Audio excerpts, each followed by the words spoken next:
How to remove account on Facebook Messenger. Hello everyone, welcome to this channel. I'm here to help you out today. So today let's get started. Now first of all, on the Facebook or the Messenger application on your device, and make sure you are logged into your account. Now tap on your profile, or rather the menu section at the bottom right corner of the screen. Then tap on the settings icon.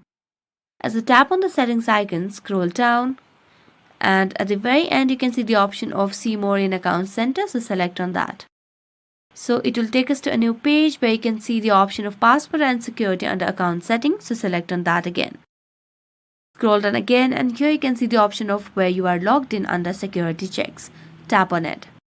Select on your profile, and here you can select the option of select devices to log out. So simply tap on it, and you can just tap on select all and then tap on log out. Tap on log out again. And as you do that, you'll be able to remove your account on Facebook Messenger. So that's it. Thank you so much for watching this video. See you next time.